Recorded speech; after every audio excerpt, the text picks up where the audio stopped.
We are really fortunate today because the calibre of speakers has been exceptional. We've had the Royal College of Nurses, we've had the Roaring Nurse, we've had patients and families talk about their experience in the NHS.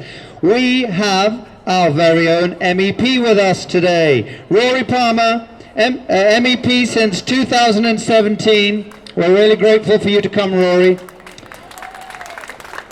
Rory's track record of public service is second to none.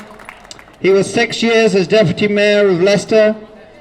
He sits on the European Parliament Environment, Public Health and Food Safety Committee, as well as the Employment and Social Affairs Committee. He doesn't need me to give him credentials. He can do that himself. There you go, Rory.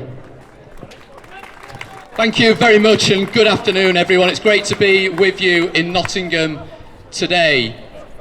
A few months ago, when I first talked about potential medicine shortages in the NHS, they called me a liar. They said I was making it up. They said I was scaremongering. We've now seen in black and white this week the government's own document, not outlining the worst case scenario, the base case scenario, whatever sort of scenario they try and call it. We know from the health professionals we've heard from today. We know from the conversations I have with officials in the European Union every week, conversations I have with those involved in making and manufacturing and exporting and importing those medicines every single week, that is the real life scenario that our health service and our country is on the very dangerous brink of in a few weeks' time. And nobody voted for this in 2016. Nobody voted to trash our national health service. And that's why this whole question now has to be put back to the people in no uncertain terms. And I'll tell you why this situation is now so dangerous. It's not just because what we've read about in the Yellowhammer documents this week. It's for two other reasons as well. And one of these things doesn't get talked about often enough. And I hear every week in the European Parliament from our European friends and colleagues who are involved in health research projects with universities and research centres here in the UK about life-saving projects, about research that will change and save lives, that will develop the next generation of medicines to tackle cancer, to tackle other rare diseases, research projects that our research community could find themselves turfed out of in a few weeks because of this reckless course the government have put us on. So let's speak up and let's defend the UK research community, working with our European friends, making a difference and changing lives now and in the future. But I'll tell you why this is also so dangerous, and I see the placard over there.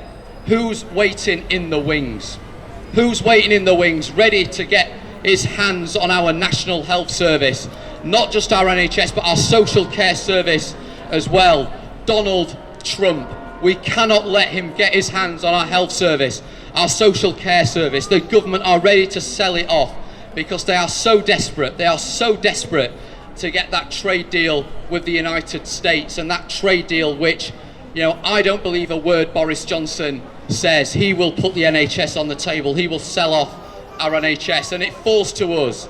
It falls to politicians in Parliament, yes, but it falls to us as well to keep campaigning, to stay organised, to stay focused in this fight, to change the course of events and to make sure that this irresponsible, this disastrous Brexit isn't allowed to destroy our National Health Service.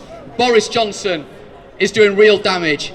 He's destabilising, undermining the pillars of our society, the pillars of our democracy, undermining in the most outrageous way our judiciary, our Parliament. Let's not let him destroy and undermine a pillar of our society, the one that we love, the one that saved all of us, the one that cares for our families, that brings our children into the world, our National Health Service. Friends, together we can save the National Health Service. We can get our country on a better, more positive course in the future. Thank you very much. Thank you so much, Rory.